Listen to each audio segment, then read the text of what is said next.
Cancer healer centre, a new beginning. पहलगाममधील संशयित पाकिस्तानी अतिरेकी कॅमेऱ्यामध्ये कैद. जम्मू काश्मीरमध्ये फिरायला गेलेल्या पर्यटकांनी काढलेला व्हिडिओ एनआयएकडे. पाकिस्तान विरोधात मोठा पुरावा हाती. फोटो आणि व्हिडिओ पोस्ट करत भारतीय नौदलाचा पाकिस्तानला सूचक इशारा. तर पाककडून नियंत्रण रेषेच्या 5 ते 7 किलोमीटर परिसरात जीपीएस जॅमर. पाकिस्तानची आंतरराष्ट्रीय कोंडी करायला सुरुवात. पंतप्रधान मोदींची 13 जागतिक नेत्यांना फोन.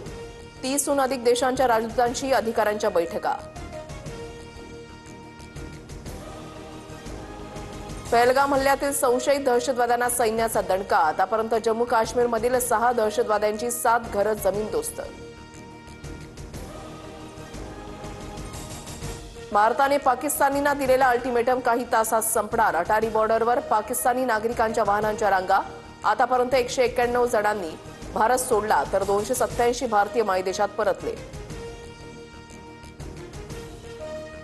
देशाच्या सुरक्षिततेसाठी कडक निर्णय घ्यावे लागतात. सर्व पाकिस्तानींना भारतातून बाहेर काढणार. कुणी अवैधरित्या राहत असेल तर तेही शोधलं जाईल. मुख्यमंत्री फडणवीसांचा इशारा. सिंधू आमची लाईफलाईन. आम्ही सर्व प्रकारच्या चौकशीसाठी तयार, पण पाणी रोखल्यास चोख प्रत्युत्तर देऊ. पाकिस्तानचे पंतप्रधान शहबाज शरीफ यांचा इशारा. एकतर आमचं पाणी सिंधू नदीमधून वाहेल किंवा त्यांचं रक्त. सिंधू नदी आमचीच राहील. पाकिस्तान पीपल्स पार्टीचे प्रमुख बिलावल भुट्टोंचं चिथावणीखोर वक्तव्य. पहलगाम हल्ल्यानंतर भारतीय यंत्रणा लष्कराकडून सुरक्षा व्यवस्थेचा आढावा सुरू. त्यामुळे संरक्षण मोहिमेचे थेट प्रक्षेपण दाखवू नका. केंद्रीय माहिती आणि प्रसारण मंत्रालयाच्या सर्व माध्यमांना सूचना. मुख्यमंत्री देवेंद्र फडणवीसांकडून पुण्यातील गणबोटे आणि जगदाळे कुटुंबियांची भेट. पहलगाम हल्ल्याच्या वेळेला रक्तानं माखलेली कौस्तुभ गणबोटेंची पॅन्ट कुटुंबियांनी दाखवली. फडणवीसांकडून शोकाकुल कुटुंबियांचं सांत्वन.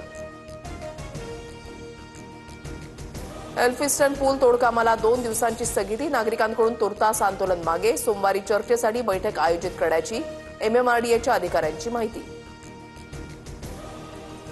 परभणी, यवतमाळ, अमरावती, गोंदिया जिल्ह्यात अवकाळी पावसाची हजेरी. पिकांना मोठा फटका बसण्याची शक्यता. विदर्भात 28 तारखेपर्यंत गारपिटीचा इशारा. Cancer healer centre, a new beginning.